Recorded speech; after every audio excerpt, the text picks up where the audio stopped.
ಸಖತ್ ಖಾರ ಬಣ್ಣ ಮತ್ತು ರುಚಿ ಆಚಿ ಚಿಲ್ಲಿ ಪೌಡರ್. ಜನಕ್ಕೊಂದು ಕುತೂಹಲ ಬರುತ್ತೆ ಸರ್ ಈ ಡೆವಲಪ್ಮೆಂಟ್ ನೋಡಬೇಕಾದ್ರೆ.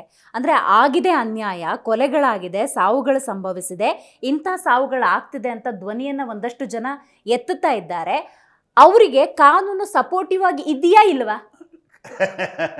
ನೋಡಿ, ಈಗ ತಾವು ಹೇಳಿದ್ರಿ ಈ ತರ ಎಲ್ಲ ಮಾಧ್ಯಮಗಳಲ್ಲಿ ಬರ್ತಾ ಇದೆ ಎಂದು ಆಯ್ತು. 100 FIR 100 ಕೇಸ್ಗಳು ಹಾಕಿದ್ಯಾರು? 2023ರಲ್ಲಿ 2 ಒರಿಜಿನಲ್ ಸೂಟು, 24ಅಲ್ಲಿ 2 ಒರಿಜಿನಲ್ ಸೂಟು, 25ರಲ್ಲಿ 3 original suit, 1 writ petition, 2 writ petition, 3 writ petition, ಕೋಟ್ಯಾಂತರ ರೂಪಾಯಿ ಖರ್ಚು. ಭಾರಿ ದೊಡ್ಡ ಲಾಯರ್ಗಳು, ಸೆಲೆಬ್ರಿಟಿ ಲಾಯರ್ಸ್ನ ಎಂಗೇಜ್ ಮಾಡಿದ್ದು ಯಾರು? ಯಾಕೆ ಅವ್ರು ಮಾಡಿದ್ರು? ಈಗ ಪೊಲೀಸರು ಇವ್ರಿಗೆ ಕೋರ್ಟ್ಗೆ ಬಂದಿದ್ದು, ಸ್ವಾಮಿ ನ್ಯಾಯ ಕೇಳಿ ನಾವು ಹೋರಾಟ ಮಾಡ್ತಾ ಇದ್ದೀವಿ, ನೊಂದವರು, ಸತ್ತವರು, ಕಣ್ಣೀರು, ಪ್ರಾಣಗಳು, ಜೀವಗಳು ನ್ಯಾಯ ಕೇಳುತ್ತೆ, ನ್ಯಾಯ ಕೊಡಿ ಅಂತ ಕೇಳಿದ್ರೆ ನಮ್ಮ ಮೇಲೇನೆ ನೋಟಿಸ್ ಕೊಡೋದು ಹೆಂಗೋ? 9 ನೋಟಿಸ್ ಕೊಟ್ರು, 150 ಗಂಟೆಯಿಂದ 200 ಗಂಟೆ, 200 ತಾಸು ವಿಚಾರಣೆ ಮಾಡಿದ್ದಾರೆ. ಎಲ್ಲದಕ್ಕೂ ಹೋಗಿದ್ವಿ, ನೀವು ಬನ್ನಿ, ಇಲ್ಲ ಅಂದ್ರೆ ನಾವು ಬಂಧಿಸ್ತೀವಿ ಅಂದ್ರೆ ಕೋರ್ಟ್ಗೆ ಬರ್ತಾರೆ. ವೆದರ್ ಇಟ್ ಈಸ್ ಅವ್ರು ಕೇಳಿರೋ ತಡೆ ಅದನ್ನು ಕೊಟ್ರು.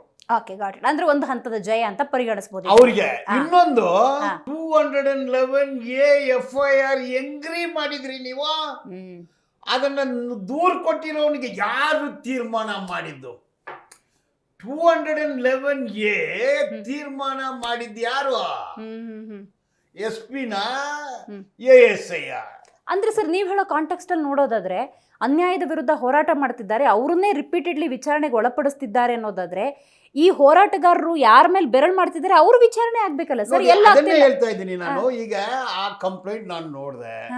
ಆ ಕಂಪ್ಲೇಂಟ್ ಆಡಳಿತವರು ಒಂದಿದೆ, ಧರ್ಮಸ್ಥಳದ ಆಡಳಿತವರು ಒಂದಿದೆ, ಇನ್ಸ್ಟ್ರಕ್ಷನ್ ಕೊಟ್ಟರು, ಸೂಪರ್ವೈಸರ್, ನಿರ್ದೇಶಕರು. ಯಾಕೆ ಅವ್ರಿಗೆ ನೋಟಿಸ್ ಕೊಟ್ಟಿಲ್ಲ? ಯಾಕೆ ತನಿಖೆ ಮಾಡಿಲ್ಲ? ಎಲ್ಲಾಗ್ಲೂ ದಾರಿ ತಪ್ಪಿದ. FIR ರಿಜಿಸ್ಟರ್ ಮಾಡಿದ್ದು 4/7, 23/8 9 ಸೆಕ್ಷನ್ ಹಾಕ್ತಾರೆ. ಅದನ್ನು ಓದಿ 215ನಲ್ಲಿ ಅದು 379 BNSS ಪ್ರಕಾರ ನ್ಯಾಯಾಧೀಶರು ಮಾಡೋ ಸೆಕ್ಷನ್ ಅನ್ನ ಇವ್ರು ಯಾಕೆ ಅಳವಡಿಸಿದ್ರು? From day one why it is against law. ನಮ್ಮ ಹೈಕೋರ್ಟ್ ಜಡ್ಜ್ಮೆಂಟ್ ಇದೆ, ಸುಪ್ರೀಂ ಕೋರ್ಟ್ ಜಡ್ಜ್ಮೆಂಟ್ ಇದೆ, 100 ಜಡ್ಜ್ಮೆಂಟ್ ಇದೆ. ಈಗ 211A no individual can lodge a complaint ಹೆಂಗ್ ರಿಜಿಸ್ಟರ್ ಮಾಡ್ತೀವಿ? ಇದನ್ನ ಹೇಳ್ಬೇಕು ಅವರು.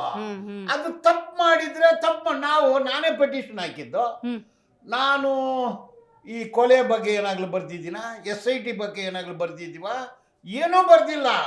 ನೀವು ಫ್ರಮ್ ಡೇ ಒನ್ ತಪ್ಪು ಮಾಡಿದ್ರೆ ಸರಿಪಡಿಸಿ ಅಂತ ಹೇಳಿದ್ವಿ, ಅದು ಮಾಡ್ಬೇಕಲ್ಲ ನಾನು. What next? ಏನಾಗುತ್ತೆ ಸರ್ ಹಂಗಿದ್ರೆ? ಈಗ ಏನು ಆಗೋದಿಲ್ಲ, ತನಿಖೆ ಆಗ್ಬೇಕು. ಯಾರ್ದಾಗುತ್ತೆ ವಿಚಾರಣೆ? ಯಾರಿಗೂ ಸತ್ತಿದ್ದಾರೆ ಅದ್ರ ಬಗ್ಗೆ ತನಿಖೆ ಆಗ್ಬೇಕು. ಈಗ ಬೆರಳು ಮಾಡ್ತಿರೋದು ಉಳಿದವ್ರ ಮೇಲೆ, ಬಟ್ ವಿಚಾರಣೆ ಆಗ್ತಿರೋದು, ಬಂಧಿಸ್ತಿರೋದು, ನೋಟಿಸ್ ಕೊಡ್ತಿರೋದು ಈ 4 ಮಂದಿಗೆ. ಆಯ್ತು, ಈಗ ಅವ್ರು ಯಾರು ತಪ್ಪು ಮಾಡಿದಾರೆ ಅವ್ರ ಮೇಲೆ ಮಾಡ್ಬೇಕು. ನಮ್ಮ ದೇಶ ಕಾನೂನು ದೇಶ. IG ಜೈಲಿಗೆ ಹೋಗಿದ್ದಾರೆ, SP ಗಳು ಜೈಲಿಗೆ ಹೋಗಿದ್ದಾರೆ.